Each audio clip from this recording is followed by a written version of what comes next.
নমস্কার বন্ধুরা, আমি কাবেরী রান্নাঘর থেকে বলছি। আজ আমি কাঁচা লঙ্কা দিয়ে মাটন বানাবো। আমরা তো অনেক লাল লঙ্কা সবসময় ইউজ করি, আজকে না হয় কাঁচা লঙ্কা দিয়ে একটু রেঁধে দেখি, খেতে কিন্তু খুব ভাল লাগবে। আমি এটা করেও ছিলাম, খেয়েওছি, কাজেই ভাবলাম আপনাদের সঙ্গে এই রান্নাটা একটু শেয়ার করি। বন্ধুরা, এই কাঁচা লঙ্কা দিয়ে মাটনটা রান্না করার জন্য যা যা লাগবে সেগুলো আমি একটু আপনাদেরকে বলে নিই। এখানে কাঁচা লঙ্কা 22টার মতো আছে।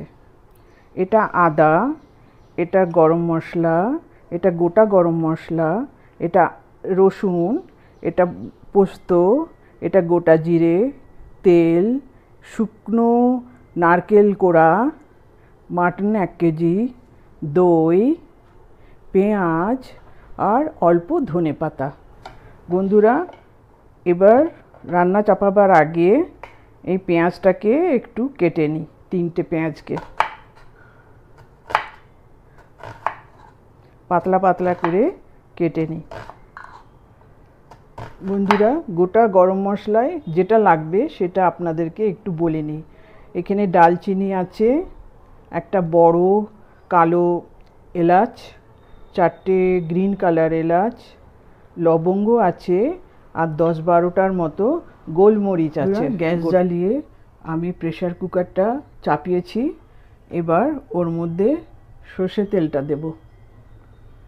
তেল থেকে ধুঁয়ো বেরিয়ে গেছে। এবার আমি তেজপাতা দিচ্ছি।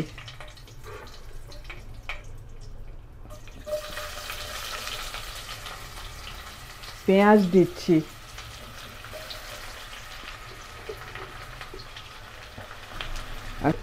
আর সেই সঙ্গে এই যে গোটা গরম মশলাগুলো নিয়েছিলাম সেগুলোও দিয়ে দিচ্ছি।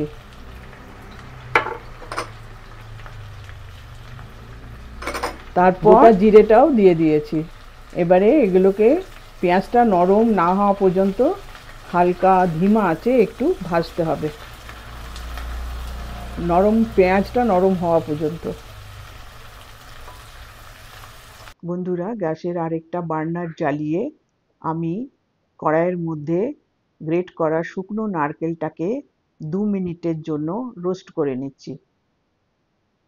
ভাজতে ভাজতে যখন বেশ 2 মিনিট হয়ে গেছে, রোস্ট করাও হয়ে গেছে, তখন তার মধ্যে পোস্তটা দিয়েও আবার 20 থেকে 30 সেকেন্ডের মতো রোস্ট করে নিতে হবে। রোস্ট করা হয়ে গেলেই কিন্তু তারপর নামিয়ে ফেলতে হবে। এদিকে কুকারের মধ্যে পেঁয়াজটাও খুব সুন্দর করে ভাজা হয়ে গেছে, পেঁয়াজটাও নরম হয়ে গেছে। তারপর ওর মধ্যে এবারে আমি সমস্ত মাংসটা দিয়ে দিচ্ছি।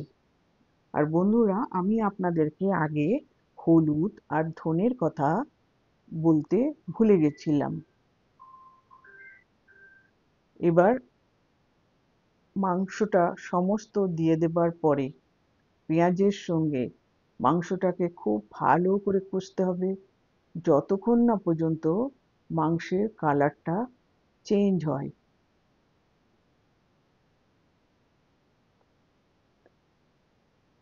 মাংসের কালারটা যেই চেঞ্জ হয়ে যাবে, তখন ওর মধ্যে একটুখানি হলুদ আর 1 বড় চামচের মতো ধনে গুঁড়ো দিয়ে দিচ্ছি। এই দুটো দেবার পরেও মাংসটাকে আবার ভালো করে কষতে হবে, যাতে মাংসের গায়ে সমস্ত মশলাটা লেগে যায়। এভাবে কষতে কষতে যখন বেশ ভালো মতো কষা হয়ে যাবে,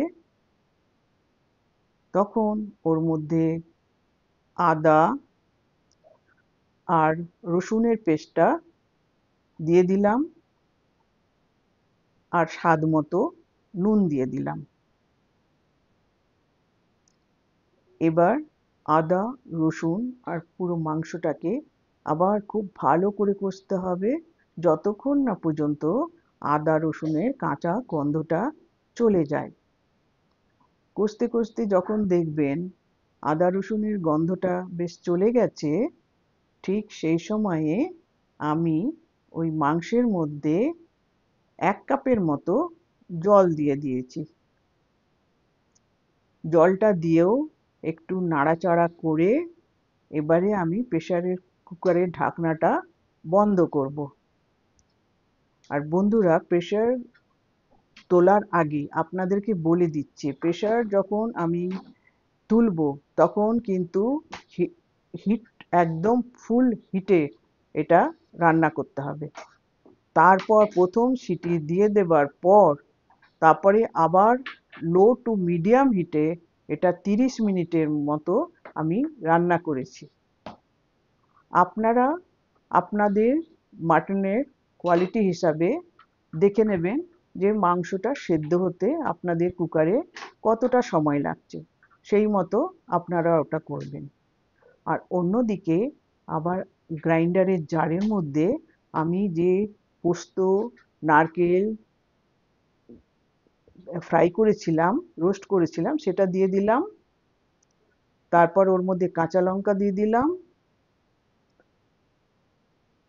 সব কাঁচা লঙ্কা দিয়ে দিয়েছি। এবারে অল্প জলে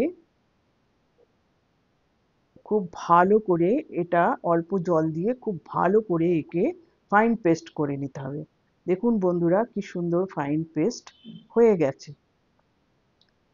এবার এদিকে প্রেসারের ঢাকনা খুলে নিয়ে প্রথম সিটি তো দিয়ে দিয়েছে, আধ ঘন্টাও রেখে নিয়েছি। এরপরে দেখুন ঢাকনাটা খুলে দিয়েছি, জলটাও বেশ কমে গেছে। এবার এটাকে ভালো করে কষে নিচ্ছি। এরপরে হিটটাকে একদম লোতে করে দইটা যে রেখেছিলাম ফেটিয়ে সেটা মিশিয়ে দিচ্ছি। একদম লো ফ্লেমে দইটাকে ঢালবেন, নয়তো দইটা ফেটে যেতে পারে। এবার দইটা দিয়ে এবার মাংসটাকে আবার ভালো করে কষতে হবে যতক্ষণ না পর্যন্ত মাংস থেকে তেল বেরিয়ে যায়। দেখুন বন্ধুরা, আমি দই দিয়ে দিয়েছি। এবার ভালো করে কষতে কষতে দেখবেন সুন্দরভাবে তেল বেরিয়ে এসেছে। এবারে যে পেস্টটা বানিয়ে রেখেছিলাম বন্ধুরা, সেই পেস্টটাকে আমি অল্প অল্প করে ওর মধ্যে মিশিয়েছি, একসঙ্গে দিইনি। অল্প অল্প করে দিয়ে ওটাকে আবার আমি কষেছি। সব পেস্ট এভাবেই দিয়ে মাংসটাকে খুব ভালো করে কষে নিয়েছি। কষতে কষতে খুব সুন্দর একটা তেল বেরিয়ে এসছে। আপনারা দেখতেই পাচ্ছেন কি সুন্দর তেল বেরিয়ে এসেছে। ঠিক এই সময়ে আমি অল্প গরম মশলা ছিটিয়ে দিয়েছি, আর কাঁচা লঙ্কা আর ধনেপাতা ওটাও মিশিয়েছি। মিশিয়ে নেবার পর একটুখানি রেস্টে রেখে 5 মিনিটের জন্য তারপর ওটা আমি খুলেছি। খুলবার পর আপনারা দেখুন কি সুন্দরভাবে সেটা তৈরি হয়েছে। এবার কিন্তু সার্ভ করার জন্য রেডি। আপনাদের বন্ধুরা যদি এই রেসিপিটা ভালো লাগে তাহলে লাইক করবেন, শেয়ার করবেন আর সাবস্ক্রাইব করতে ভুলবেন না। ভালো থাকবেন, সুস্থ থাকবেন।